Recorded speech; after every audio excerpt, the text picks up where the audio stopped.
Welcome to Maintaining Mental Wellness, a presentation highlighting tips for maintaining and enhancing mental health. My name is Les Wagner, and I'm the Regional Director for Canadian Mental Health Association, Prince County, and I'll be your presenter today. What is mental health? Mental health is a state of well-being in which the individual realizes his or her own potential, can cope with the normal stressors of life, can work productively and fruitfully, and is able to make a contribution to his or her own community. So why is mental health so important? Well, our mental health encompasses our psychological, emotional, and our social well-being. So that really impacts how we think, feel, and behave each day. And it contributes to our decision-making process, how we cope with stress, and also how we relate to others in our lives. So when we're feeling really good mentally, we're probably handling stress a lot better. We're getting along better with friends and family members and coworkers, and we're also making better decisions for ourselves. So being emotionally healthy can promote productivity and effectiveness, stuff like work and school or caregiving.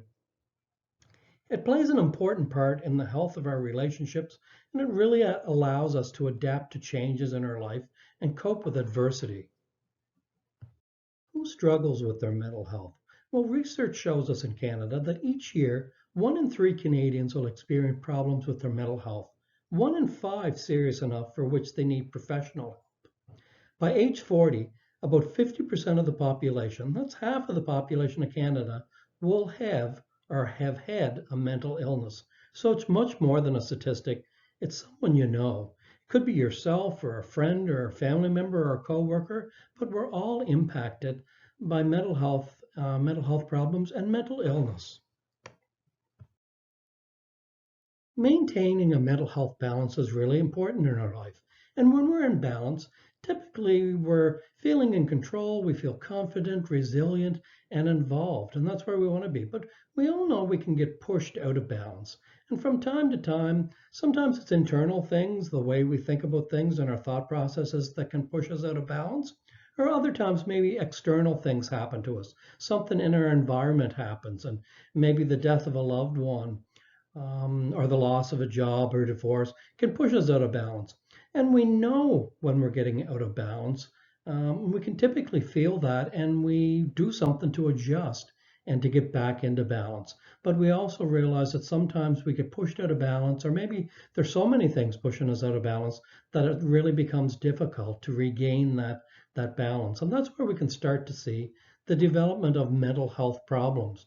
And if we're not able to do something about it and come up with a coping technique to deal with it, then we can see the development of health problems. Maintaining your mental health is a lot like maintaining your physical health. It takes a little bit of effort each day. And in the long run, then you'll become mentally healthier. The same way as if we do a little bit of exercise or things for our physical health on a daily basis, over time we'll become physically more fit. So if you devote a little of your day to improving your mental health, you'll reap the same benefits the way that physical exercise helps make you stronger and fitter as well. So we now want to look at 10 tips to help maintain mental wellness. Number 10, take care of yourself. Be active, eat well, and get enough sleep. All of these things help maintain a healthy body. Anything you really do for yourself that's good physically translates into being good for yourself mentally, because physical and mental health are really closely linked and interrelated. It's easier to feel good about life if your body feels good. Now, you don't have to go to the gym or join some type of organized sports, but anything counts. Any type of exercise or dancing or walking, all of these things help you improve physically. Combine physical activity with a balanced diet that'll help your mind and body keep you feeling good both inside and out. Number 9, connect with others. It's really important that we're able to build strong, supportive relationships with others in our life who can help support us in troubling times and enrich our life.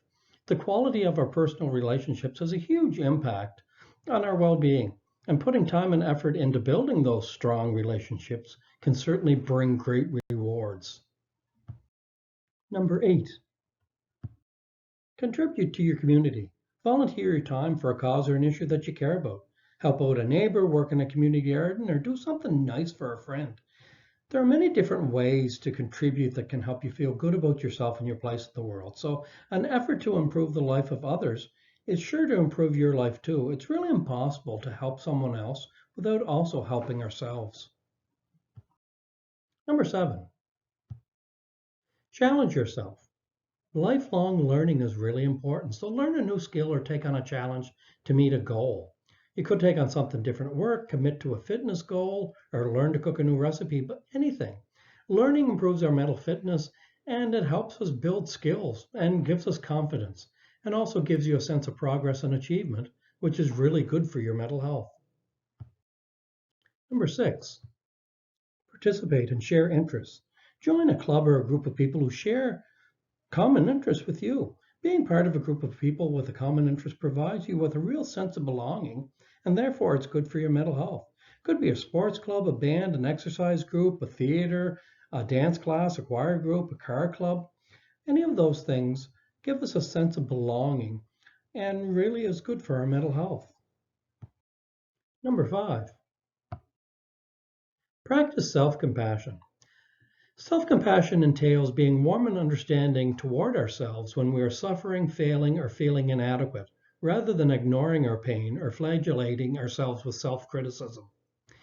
Again, research shows individuals who practice self-compassion often feel more connected to themselves than others, which in turn can decrease the occurrence of depression, anxiety disorders, low self-esteem, insecurity, and social comparison.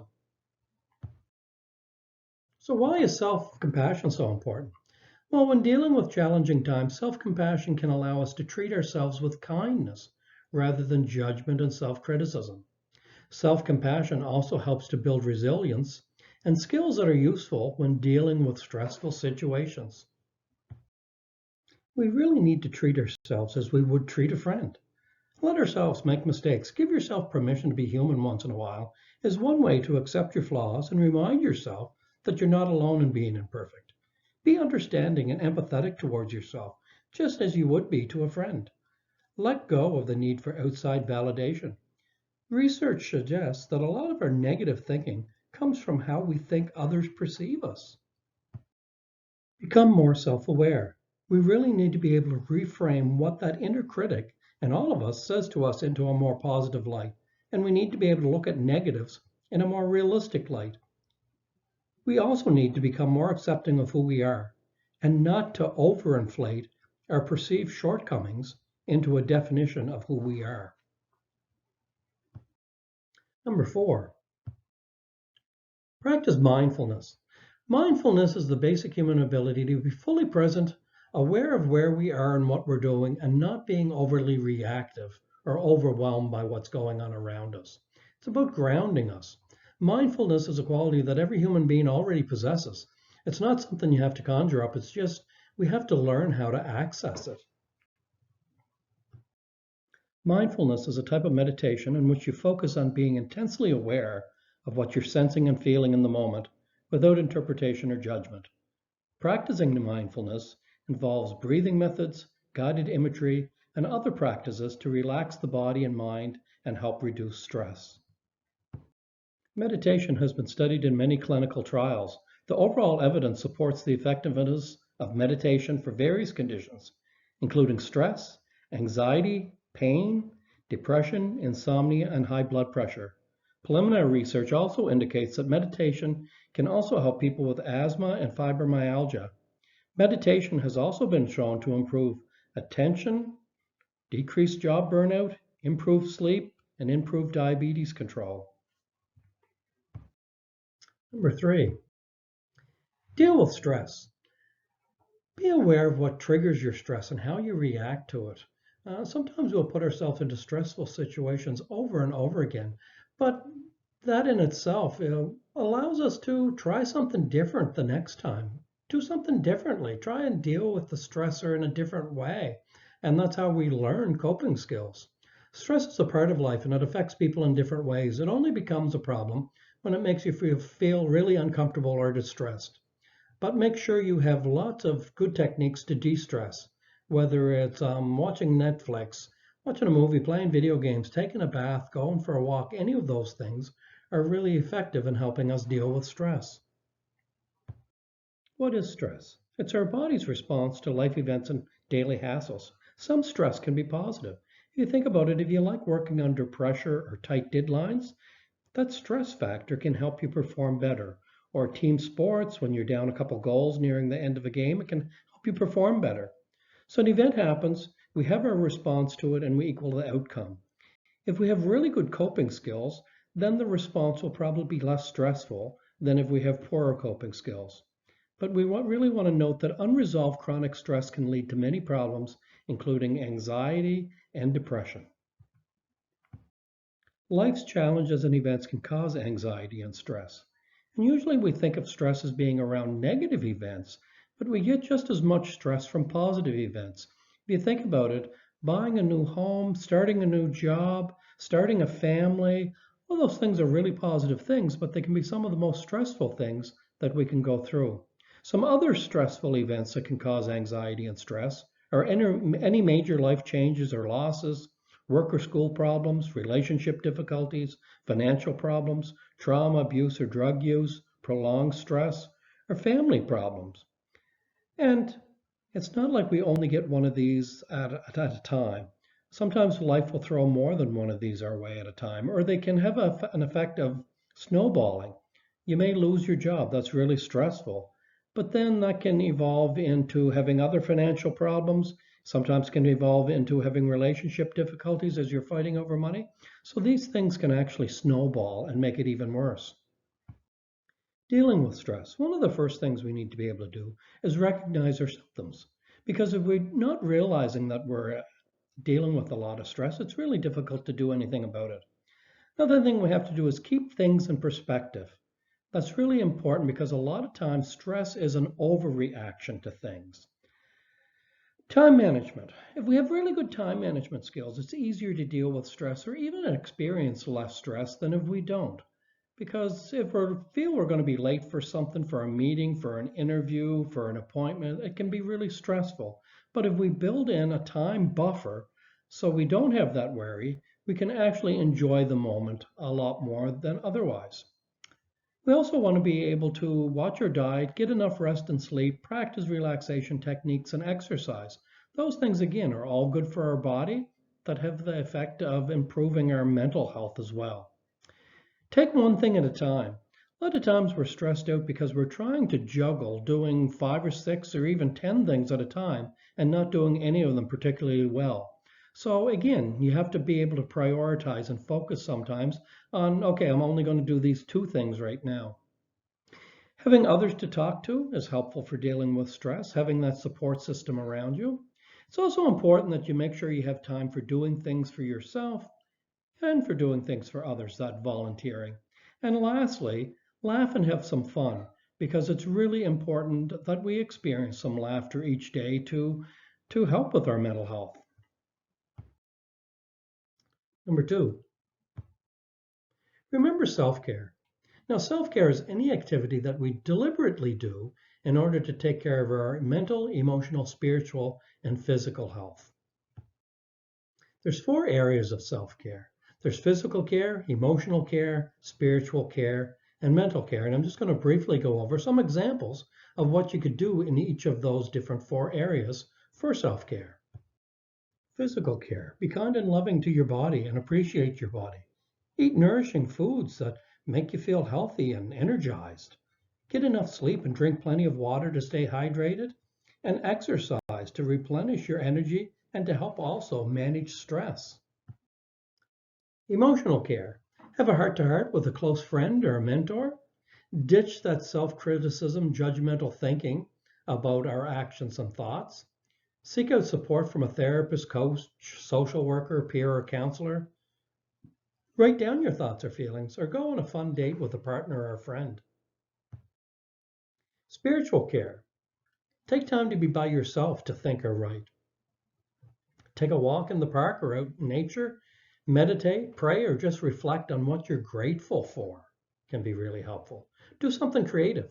Paint, draw, write, dance, or sing, or maybe volunteer for a cause that you're really passionate about. Mental care. Read a good book or see an intellectually stimulating movie. Learn a new hobby or skill. Sign up for a class, group, or workshop on a topic that is interesting to you. That again helps with our sense of belonging. Challenge yourself within your community or at work to learn something new. Deal with stress. Work on self-compassion. All of these things I've already said a bit about them, but they really bears saying twice. Number one, ask for help. Don't be afraid to reach out for help when you need it. Asking for help is not a sign of weakness, but rather a sign of strength and resiliency. And here are some of the resources that might be helpful to someone looking for assistance with their mental health. A family doctor or nurse practitioner, or mental health walk-in clinics that are available at most hospitals across Prince Edward Island, community mental health supports and services, the hospital ER, employee assistance plans or the use of private counselors, Family Services PEI, and Canadian Mental Health Association of PEI as well provides information and supports and services for many different individuals. Other types of help. There are self-help groups, online support groups. Peer support programs are also helpful. There's 12-step or SMART recovery programs, and plus there's a wide variety of community-based programs and supports to help individuals that may be dealing with mental health struggles. So certainly encourage people to reach out and get some help.